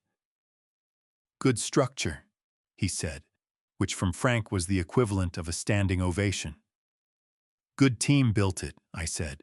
We shook hands at the gate. I drove back to Los Angeles in the early morning traffic with the windows down and the cold air coming through and the city waking up around me in every direction, and I thought about the fact that I had started this company with one job and one truck and one man who showed up without being asked, and that the measure of what something is worth is not always visible from the outside of it. Sometimes you have to walk the deck yourself to know if the foundation held. The letter from the SEC arrived on a Thursday morning 1 week after the meeting on the 40th floor. It came in a standard government envelope, white with the official seal of the United States Securities and Exchange Commission, printed in the upper left corner. The kind of envelope that looks completely unremarkable from the outside and contains something that is not unremarkable at all. Daniel set it on my desk between my coffee and my structural drawings without comment, which meant he already knew what it was and had decided the presentation should be simple. I picked it up and opened it. The letter was 3 pages. The first page was procedural formal acknowledgement that my whistleblower submission, filed 11 months and 4 days ago through the SEC's Office of the Whistleblower under the provisions of the Dodd-Frank Wall Street Reform and Consumer Protection Act of 2010, had been designated as a qualifying tip directly contributing to the enforcement action against Whitmore Tech Corridor Fund LLC and its principals. The second page was financial. Under Dodd-Frank, a whistleblower whose information leads to an SEC enforcement action resulting in sanctions exceeding $1 million is entitled to an award between 10 and 30% of the monetary sanctions collected. Based on the preliminary asset freeze executed against Victor Whitmore's domestic and offshore accounts, totaling approximately $31 million in recoverable funds at the time of the letter's drafting, and the projected civil penalties to be assessed against the fund, the SEC's preliminary award calculation placed my potential recovery between $4.2 and $8.7 million pending final determination after the conclusion of enforcement proceedings. I read that page twice. Then I set the letter down and looked out the window for a while. Daniel appeared in the doorway. He had the expression of a man who was trying very hard to look neutral about something he was not neutral about. "You read it?" I said. "The return address was the SEC," he said. "I had a reasonable inference. $4.2 to $8.7 million, I said. Daniel nodded carefully. "That is a significant number." "It is," I said. "Call Margaret Holloway's office. I need her to draft a formal direction of award letter to the SEC. Daniel took out his phone. Then he stopped. "Direction of award to whom?" I looked back out the window. Down on the street, 40 floors below, a concrete truck was making a delivery to a construction site on the next block. The slow, grinding rotation of the drum, the orange safety cones arranged in a careful perimeter. 2 workers in hard hats directing the chute. Ordinary work. The kind that built things that lasted. There is a Ponzi victim compensation fund process that runs parallel to SEC enforcement actions, I said. When sanctions are collected, investors can file claims for partial recovery through the fund's distribution plan. The process is slow, and the recoveries are usually incomplete. Most victims get back somewhere between 30 and 60 cents on the dollar, depending on how much is actually recovered from offshore accounts. Daniel was listening with the careful attention he gave to information he was going to be asked to act on.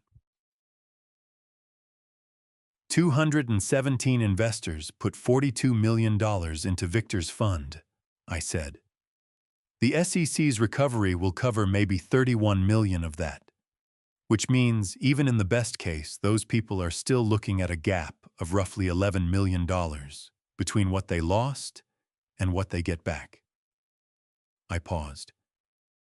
$4.2 to $8.7 million would close most of that gap. The room was quiet for a moment.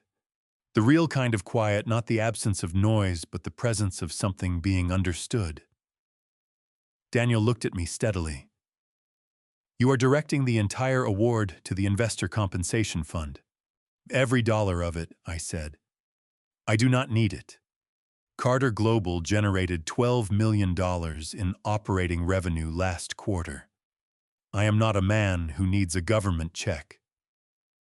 I picked up the letter and folded it back into the envelope. But I am a man who sat in a truck in Bel Air 11 months ago and counted 217 names in a prospectus and made a decision. And that decision should mean something all the way through. Not just the part where the bad people get arrested. The part where the people they hurt get their money back too. Daniel put his phone away. I will call Margaret Holloway, he said. And Mr. Carter? He stopped himself. Say it, Daniel. He straightened slightly. I have worked for a number of people in my career. I want you to know that I am aware of the difference. It was the most personal thing he had said to me in 15 years.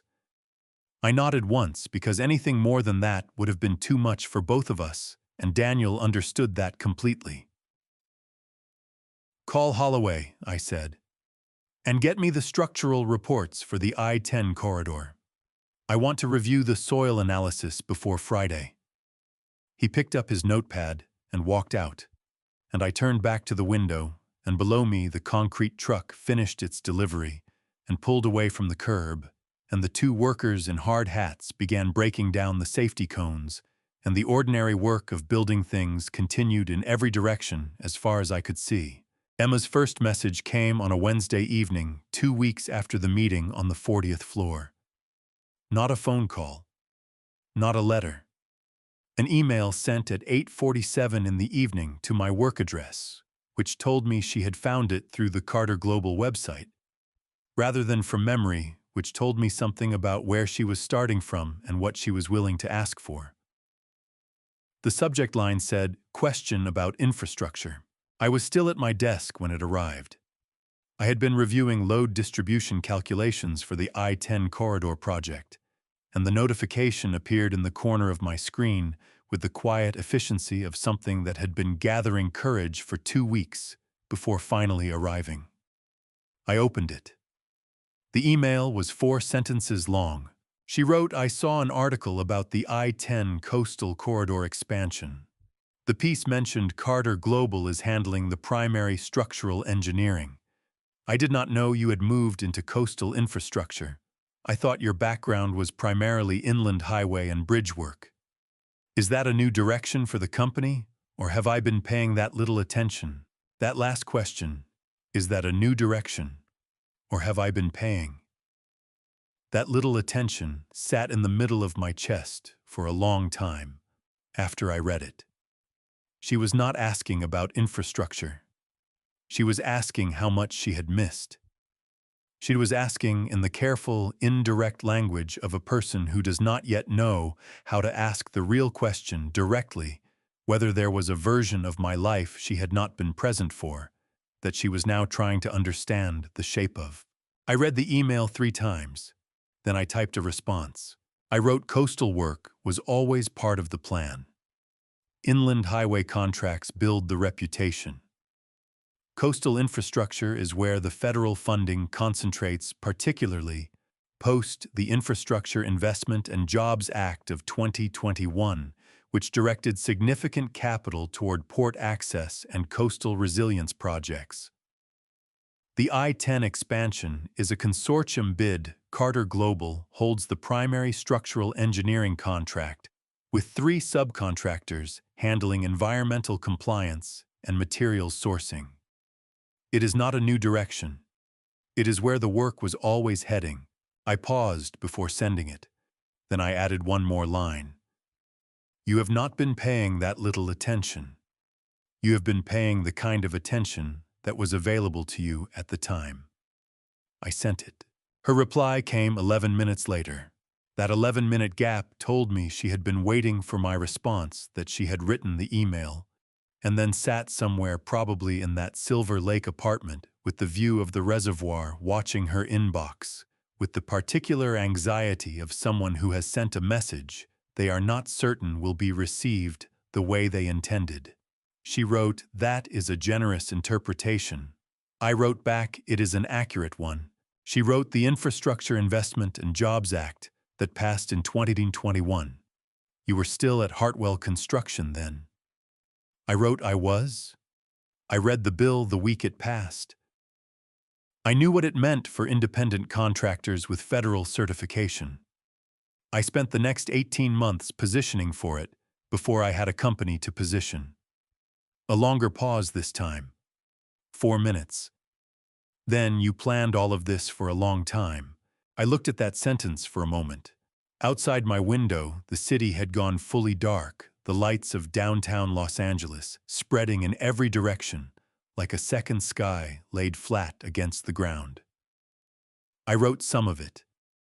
The rest I figured out as I went. That is how most things work.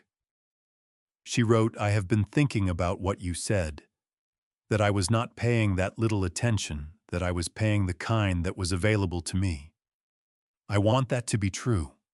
I am not sure I have earned it yet. I read that 3 times too. Then I wrote, you do not earn that kind of thing. You just decide whether you want to start paying a different kind. The reply took 7 minutes. Okay, she wrote. Okay. We exchanged 4 more emails that night, shorter ones, easier ones about nothing in particular. The reservoir in Silver Lake. Whether the Ford F-150 had made it through another smog check. A question about the pumpkin pie recipe that she framed as logistical, but was not logistical at all. I answered everyone. By the time I drove home, it was past 10 o'clock, and the city was quieter than it gets in daylight. And I thought about the particular way that distance closes not all at once. Not dramatically, but in small exchanges, one careful sentence at a time. The way you lay a foundation before you build anything on top of it. We talked for 2 hours and 40 minutes. I know the exact duration because I was still on the phone when the cleaning crew came through the floor at 9 in the evening, and the woman who vacuumed my office every Friday night looked at me with mild surprise as she backed out of the doorway with her equipment, and I held up one finger in apology, and she nodded and moved on to the next office, and I kept talking to my daughter. We did not resolve anything in those 2 hours and 40 minutes. That is not what the conversation was for. We talked about small things at first, the way you ease into cold water, rather than testing the temperature inch by inch. She told me she had moved out of the Bel Air house and was staying in a furnished apartment in Silver Lake while she figured out what came next. She told me the apartment was on the 3rd floor and had a view of the reservoir, and that she had been waking up at 5 in the morning every day since she moved in, which she had not done since college, and she was not sure yet whether that was anxiety or something else. I told her I had been waking up at 5 in the morning for 30 years, and it had never been anxiety. It was just what happened when you had things to do. She laughed. It was a small laugh, careful and a little rusty from disuse, but it was real, and it moved through the phone line and landed somewhere in my chest that had been cold for a long time. We talked about her mother. That surprised me. Emma was the one who brought it up, not me.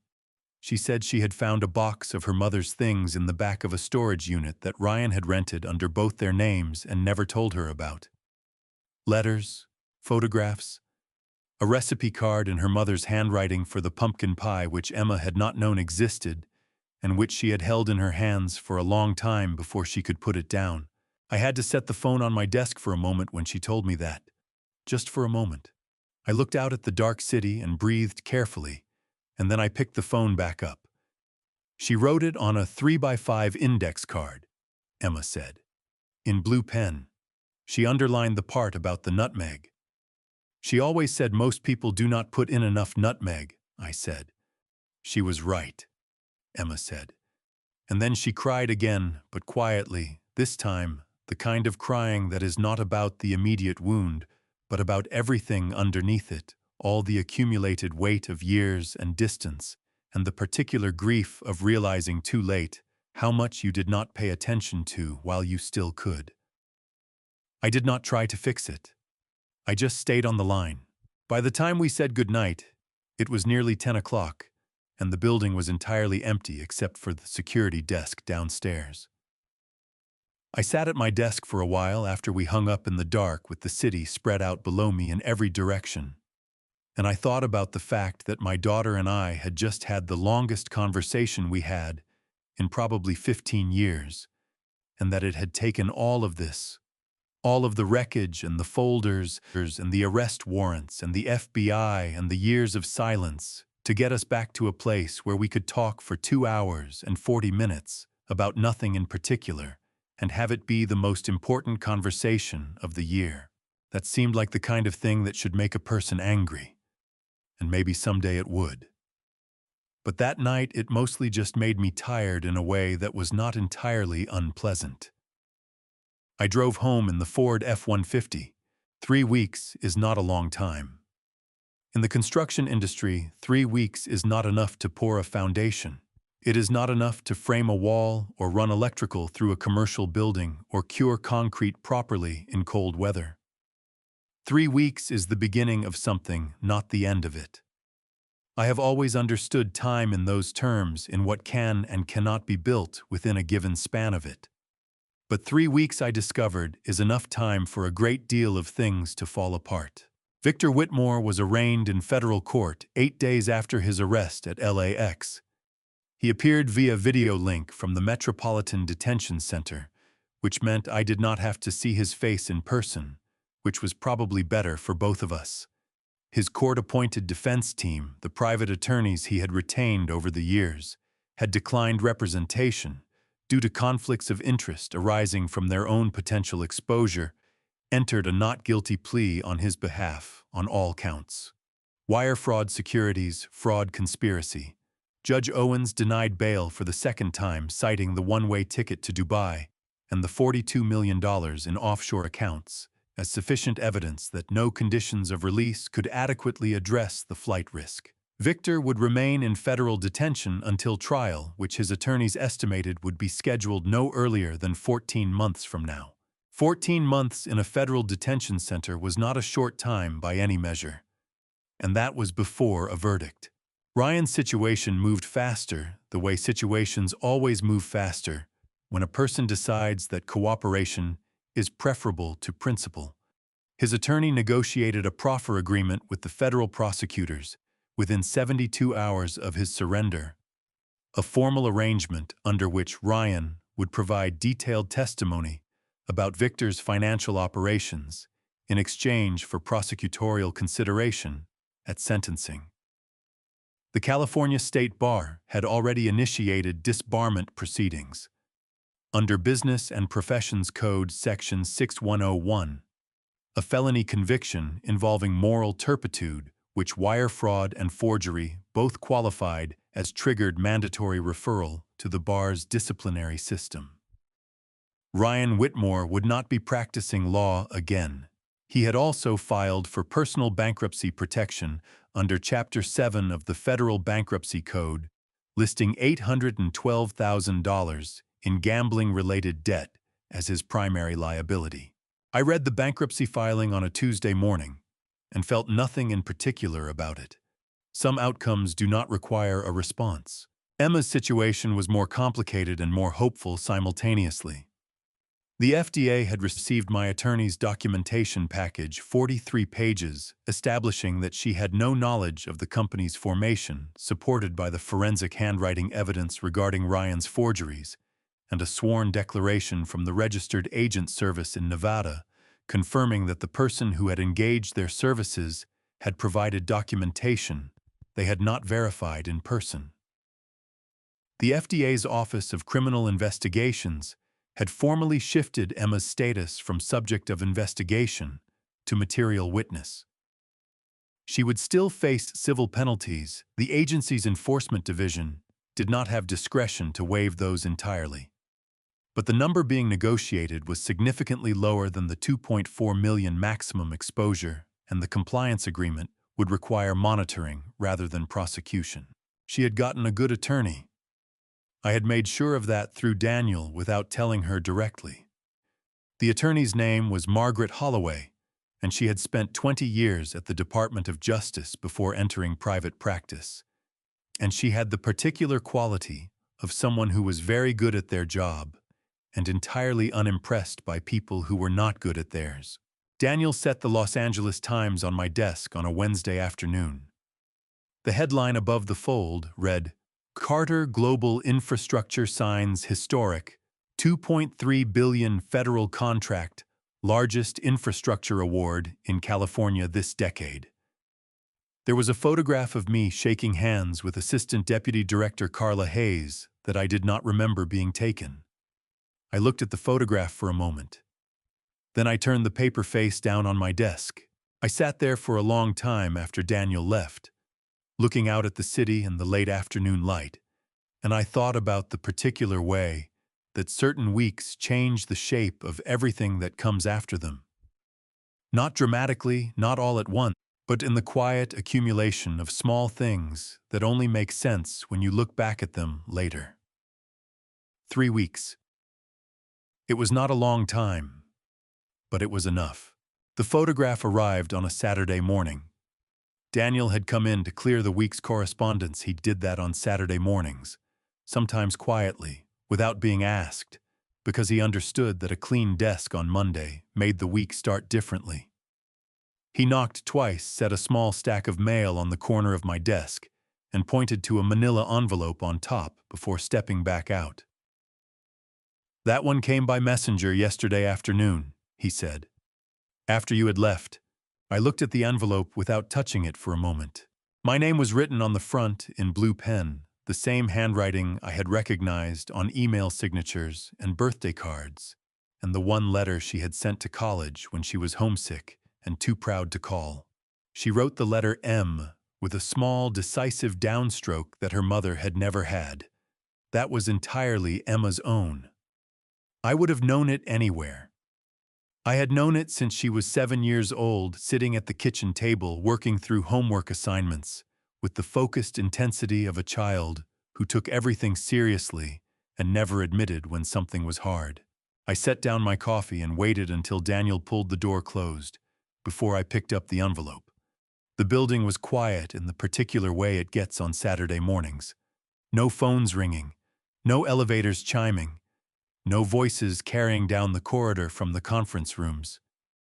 Just the low hum of the city 40 floors below and the pale December light coming through the glass in long, clean angles across my desk. I held the envelope for a moment without opening it. I had been in this building for 11 months. I had signed contracts here and fired people here and won a $2.3 billion federal infrastructure bid here. I had sat in this office at 2 in the morning running numbers on a laptop that was 3 years out of date, eating cold takeout noodles from a container balanced on a stack of engineering reports. I had slept on a couch in Koreatown and driven a truck with 200,000 miles on it and built something from nothing in a year when most men my age were thinking about retirement. And in all of that time, in all of those months, the hardest thing I had done was keep a photograph face down in the bottom drawer of my desk. I opened the envelope. Inside was a single photograph. No note, no explanation. No carefully constructed sentences about what she meant by sending it or what she hoped it would communicate. Just the photograph. The three of us on graduation day at UCLA, Emma in her navy cap and gown smiling so wide her face had barely enough room for it. Her mother in the yellow dress she bought for the occasion and wore exactly once. Me on Emma's right, squinting into the California sun, because I had forgotten my sunglasses and was too proud to mention it. My wife had been gone for 8 years when that photograph was taken.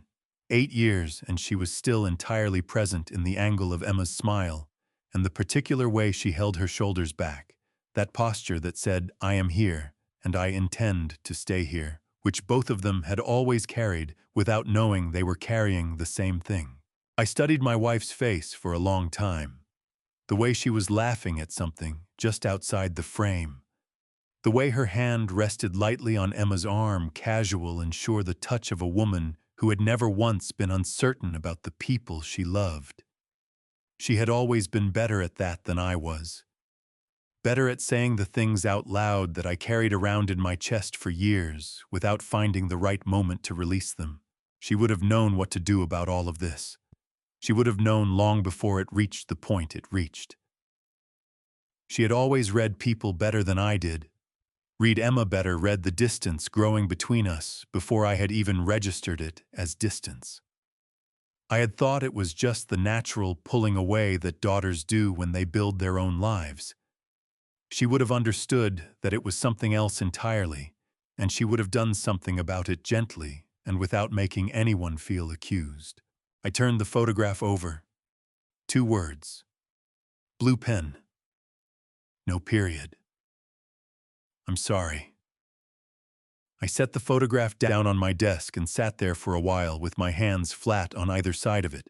In my experience, most apologies carry weight proportional to their length. People write long letters. They make speeches. They explain and justify and contextualize and ask for understanding. 2 words should not have felt like much. 2 words from a daughter who had told me not to exist in her world for 12 months, who had stood on the sidewalk in front of my building 3 weeks ago performing grief for a camera, who had let another man put words in her mouth that did not belong there. 2 words should not have been enough to do what they did to the inside of my chest. But they were. Then I reached into the bottom drawer, the one where I had kept the same photograph face down for 11 months, moving it aside every time I reached for a legal pad or a pen without letting myself look at it directly, and I left the drawer closed. The photograph sat on top of my desk in the early December light, face up, the 3 of us looking back at me from a Saturday afternoon 12 years ago when everything was still whole and we did not know enough to notice. I looked at it for a long time. Outside the windows, the sun was coming up over the San Gabriel Mountains, turning the underside of the low clouds a pale, clean gold. Los Angeles was quiet, the way it only gets on Saturday mornings. The freeways half empty, the construction sites still, the city breathing slowly in the early light. Somewhere down on the street, a delivery truck was making its rounds. The only moving thing visible from 40 floors up, small and steady and entirely purposeful, in the way of things that have somewhere to be. I thought about my wife. I thought about Emma standing in the doorway of that conference room 3 weeks ago, her mascara tracked down both cheeks, saying the words she had needed to say directly to my face. I thought about a recipe card, written in blue pen on a 3x5 index card, the part about the nutmeg underlined, because most people never put in enough. I thought about what it meant to build something from nothing. Not a company, not a contract. Something harder and less certain than either of those things, with no engineering specifications to follow and no load-bearing calculations to tell you where the weak points were. Daniel knocked twice. "Structural team left the soil analysis reports on your desk Friday," he said through the door. "Whenever you are ready." "Give me 5 minutes," I said. He did not respond. He did not need to. He simply moved away from the door with the quiet efficiency of a man who understood that some 5 minutes were not really about 5 minutes. I looked at the photograph one more time. At Emma's smile, and her mother's yellow dress, and my own squinting face that had no idea what was coming, and would not have done anything differently even if it had. Then I stood up, straightened my jacket, picked up my coffee, and went to work. There is something I need to say before this story ends. I was not a perfect father. I worked too many hours and assumed that providing was the same as being present.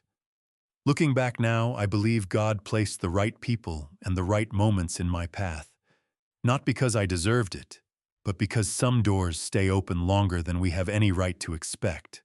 These family stories of revenge teach us something painful. Justice never feels the way we imagined it would. Family drama and revenge leave everyone diminished. Victor lost his freedom. Ryan lost everything he built on lies, and I lost a year with my daughter that no amount of money will ever replace. Do not wait the way I waited. Do not let pride make the decision that love should be making. Do not let 1 year of silence become 10. The real family stories of revenge worth telling are not about destruction, they are about what survives it. In every family drama and revenge story, the question is never who wins. It is who chooses to rebuild. If this story moved, you drop a comment below, share it with someone who needs to hear it, and subscribe to this channel, because the next story is already waiting for you. Thank you for staying until the very end. It means more than you know. Disclaimer: some storylines in upcoming content contain fictional elements constructed purely for educational and entertainment purposes. If this type of content is not for you, you are absolutely welcome to step away and find something that fits you better. That is always the right choice.